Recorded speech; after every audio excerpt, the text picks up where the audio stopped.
Hello and welcome. My name's Angie Holden and I'm the blogger behind the Country Chic Cottage.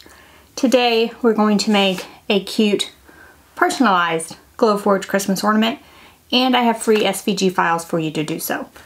Now this Christmas ornament is personalized where you can add like Grandma's perfect batch, Mom's perfect batch, Nana's perfect batch, whatever you want at the top.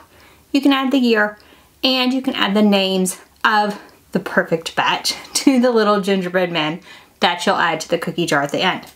I do have a free SVG for the cookie jar as well as the little gingerbread men that you can upload to cut on your Glowforge machine. So if you purchase the Glowforge Aura after I've done some videos on it, you have a regular Glowforge machine or you're thinking about buying one, check out this cute ornament. I think this is a perfect way to use your Glowforge to decorate for the holidays. So first let's take a look at the supplies we're going to use. For this project, I like to use a combination of acrylic and wood. You could use all wood if you would like. I would use probably 2 different finishes or stain either the cookie jar or the little gingerbread men. So I'm going to use Glowforge proof gray materials. I'm going to use the Eco Thin Teal Acrylic and the light maple plywood. This just makes it a bit easier for the cut settings. However, you could use other brands as well. Then you'll need the Glowforge Aura, some white paint, some kind of glue, paintbrush, something to hang your ornament by, and then I like to keep some Gorilla Tape on hand to remove the masking. And speaking of masking, Glowforge proof gray materials already have a masking on both sides. If your materials do not, you might want to add masking before you cut. So now let's head to the Glowforge software and talk about uploading our designs. So head to app.glowforge.com and click to start a new project. Then click the plus button to upload your design. I'm going to upload the cookie jar in this example, but you would repeat these same processes for the little gingerbread men. So go ahead and upload your design, and you do want to make sure that you're uploading the SVG file. So click upload, find it on your computer, upload the SVG. Then you're going to want to resize that to whatever size you want for your cookie jar. Now down in the bottom left corner you can click to see the exact measurements right in the Glowforge app. So if you want to get something exact, you can go there. Now you can see that I have the Eco Thin Teal Acrylic. You can see that in the background on my computer. That is because I already added that to my Glowforge Aura. So as soon as you add that material, the camera will pick it up and it will show on your screen. Now you will need to adjust the cut settings for this SVG. I want the outside as a cut and the inside lines as a score. Then I'm going to add etching in the form of text. So go ahead and click the text button. And first of all, I typed Grandma's perfect batch. I did not put this in the SVG so you could customize it. So Nana's perfect batch, Gigi's perfect batch, Mom's perfect batch. Put whatever you would like here. Resize the text to where it fits onto the cookie jar. I like it at the top, but you could place it wherever you would want. And then I added the year as well in the same manner. You can add the year or not add the year, just depending on how you want to do it. Then you want to double check your cut settings. So with the proof grade material, it already knows the type of material I have in the machine.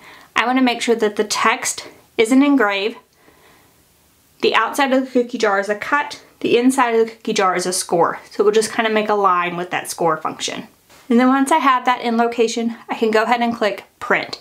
It will send the design to the Glowforge. Now these do take a while to make, so you want to stay by your Glowforge the entire time it's cutting, anytime you use the Glowforge Aura. Once it says it's done on your computer screen, you just lift the lid of the Glowforge Aura and remove the pieces. Now you want to repeat the same process for your gingerbread men. So go ahead and click new design, upload that SVG file for the gingerbread man this time, resize it, and you will notice I am using that light maple plywood, but I'm using a piece I've cut several other things out of. Small projects like this one are perfect to fit in all those little small areas after you've used a piece of material in your Glowforge. Again, same type of thing applies. You want to make sure that your outside is a cut line, your inside is a score line, and you want to add text that is an engraving. Here the text I'm adding is a name, and I resized it to fit on the front of each of the gingerbread men. Then I'm going to go ahead and click print again and print those in the same manner. Once your piece is done printing, it'll look like this. For the acrylic version, do not remove this mask. You want to add white paint and get the white paint in all this engraving as well as these score lines. Want to add several coats of white paint to this, allowing it to dry in between coats. I just use the paint right out of the bottle here and just brush across. and just concentrate on filling in all of those lines. I try not to get it on the outside edge, but you know, if it does get on the outside edge, that's not a problem. Then I allow this to dry and do at least one more coat, possibly two. Then once that dries, you can remove the mask and you're just gonna be left with the paint down in those etched or scored areas. And then once that's dry, we can remove the masking. I like to use Gorilla Tape to help me sort of grip the mask and start peeling it up. You see how that's peeling up? And you can see that white paint in all of my lines. I just think it really makes them pop off more than just the lines by themselves.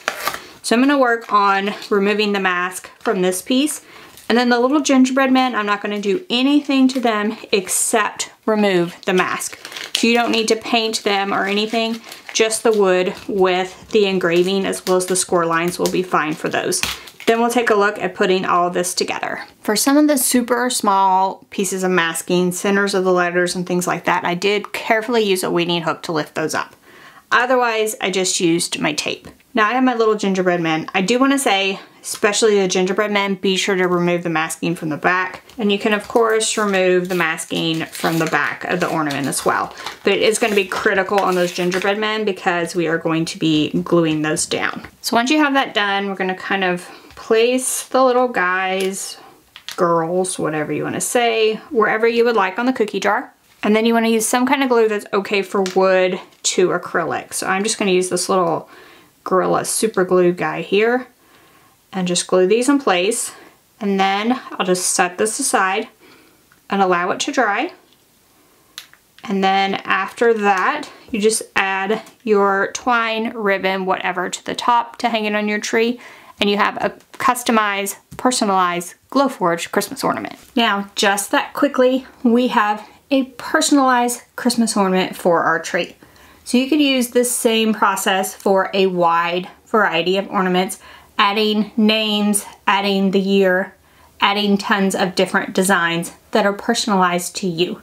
This makes a great gift idea as well as an ornament for your own tree. I know in my personal case, I like to add an ornament to my tree every year, whether that represents our family, our pets, our grandchildren in this case, whatever the case may be. It is a great way to preserve those memories, and then you get to unbox them every single year. And it's just part of the joy of the holiday season for me. So if it is for you as well, and you have a Glowforge machine, give this Christmas ornament idea a try for yourself. I really think you're gonna love it. Now, if you have any questions about anything we've covered, drop down in the comment section, ask away. If you liked this video, if it helped you, give us a thumbs up. If you haven't already, head on over to our YouTube channel, hit that subscribe button. We have videos just like this one every single week, and trust me, you don't want to miss any of those. So thank you all so much for joining me, and I'll see you next week. Bye-bye.